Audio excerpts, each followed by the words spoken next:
Mon David, il fallait que je te parle. Toi qui es un habitué des Direct to DVD, j'ai vu quelque chose de très étrange. Un Direct to DVD diffusé au cinéma. Ouais, sur grand écran. Je sais pas ce qui s'est passé, il y a dû y avoir une couille dans le potage. Oui, parce qu'aujourd'hui je vous parle de Ben Hur en 180 secondes. Sorti le 7 septembre 2016 et réalisé par Timur Bekmambetov, Ben Hur nous raconte la rivalité fraternelle entre Juda Ben Hur, prince juif, et Mélassa, légionnaire romain, sous fond de conflit à Jérusalem.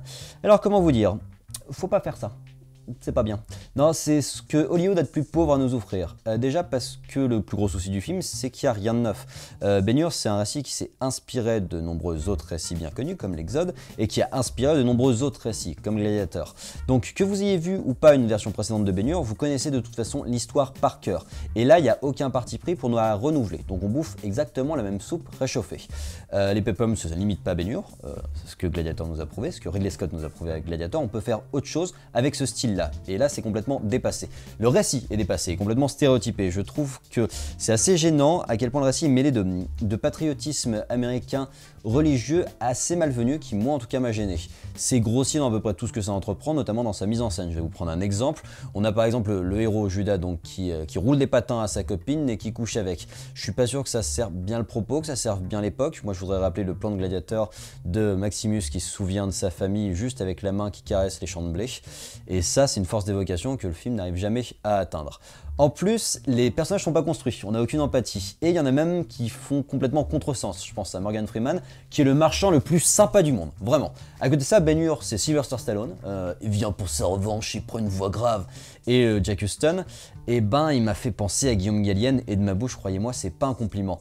Ça surjoue à donf et c'est excessivement monotone. Et puis on a ce moment de pur nanar dans le film, pensez à moi si vous allez le voir, le plan de fin. Hommage à Royal Canin, avec nos deux héros qui courent dans les champs de blé avec leurs chevaux et qui ils rigolent, on a oublié nos problèmes. Et à ce moment-là, on nous balance une musique R&B, Love Finance. Pouh là là là là. Gros moment de fou rire pour moi, mais je pense pas que c'était le but du film, donc c'est dommage parce que sinon c'était très drôle. Cette fin qui est complètement what the fuck en plus parce que c'est le Deus Ex Machina du en fait ça va parce que Dieu.